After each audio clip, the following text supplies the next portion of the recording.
What's up guys, Chris here. Today I'm talking to you guys about Falcon Eyes F7 PockeLite. Now you've probably seen a couple reviews of this on YouTube. Falcon Eyes has sent me this light to do a review of and compare it with the Aperture F7 lights that I have here. But that being said, they do not influence this review at all, although I will tell you guys right now, I do love this light for a multitude of reasons, but they're not replacing the F7s. They're just going to be something I use in conjunction with them because it picks up some slack and I want to talk to you guys about that.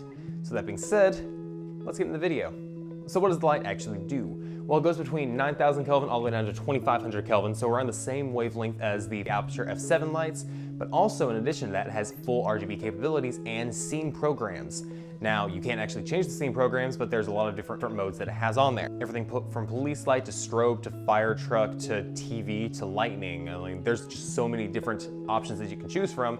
Now, granted, I only use a handful of them because I only have a need for a handful of them. But there's definitely a lot of different needs that can be fulfilled just with these different programmed lights. And I'll show you guys all the list of them later and what they look like. Now the light has full RGB capabilities. You can change the hue, intensity, and saturation of it. And if you see right here, the intensity going all the way down from 0% all the way up to 100%. You can change the hue, goes through the entire 360 degree and has this nice little color radius right over here, where it actually shows you exactly what it looks like. And then you can also change the saturation, going from white all the way up to, the nice color that you want. So you can really hone in exactly what color you're looking at. Now for build quality of the light, there's a couple things about it. It is solid aluminum, has a magnetic strip in the back, so it actually hangs onto things magnetically. And on the back, it has a couple different things. On the back, it has an RGB sticker. It actually shows you which number would be associated with which color and the ones in between. A little function switch that you can click up or down. That lets you just, change the options. And a nice little dial right here that actually lets you change your intensity from 100% all the way down to 0. And there's only one quarter mount thread, which is kind of disappointing considering some of the other lights I've seen have had at least 2, but at the end of the day, it's nothing too crazy. I only ever need 1 to begin with anyway. So that being said, let's look at the different scenes that this thing provides. Scene number 1 that we're gonna be looking at is the policeman scene. Then ambulance, fire truck, lightning, another lightning, the hue, saturation, and intensity, and this is where it actually filters through all the different ones. You can go either slow or fast on it, TV screen, candlelight, paparazzi,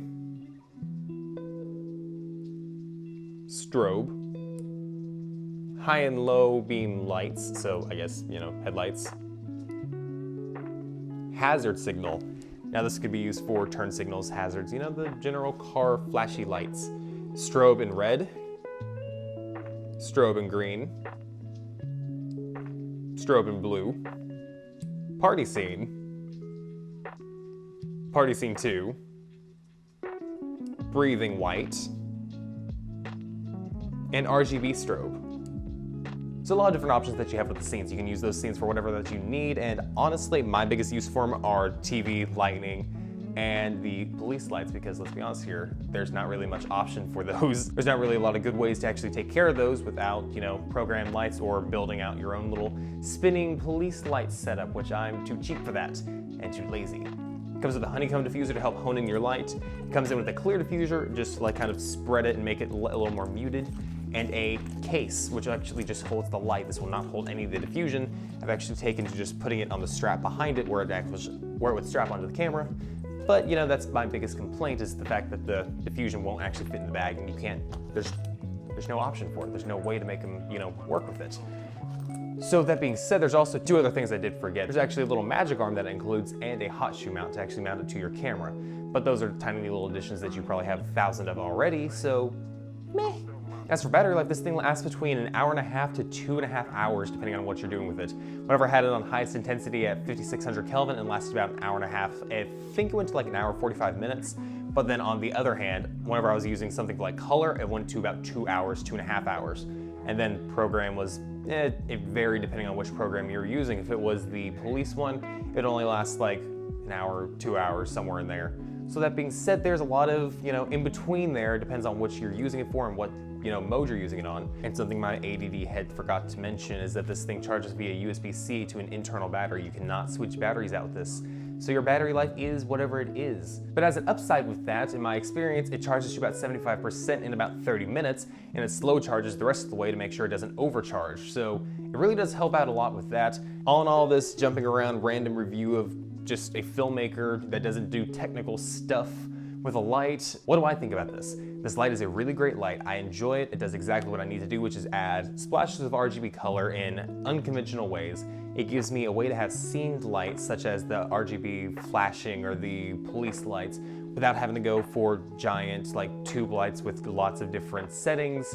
That can get really expensive. This thing's only $150 and it just fits the bill really well for it just being, you know, a pocket light that's super freaking small, can fit in my shirt pocket right there.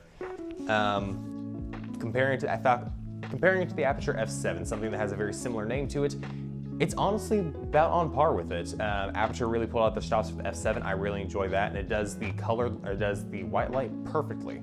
And I think the Falcon Eyes knocked it out of the park with this thing. The white light, it does what it wants, but then at the end of the day, the biggest selling point for this is the RGB light, and it just kills it with the RGBs in here.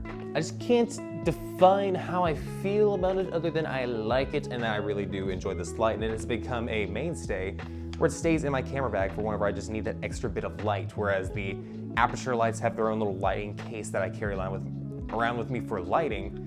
This just kind of stays in the camera bag just in case I need a little splash here and there. It's always there.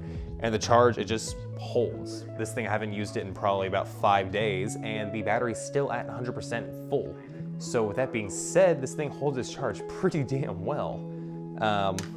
Yeah.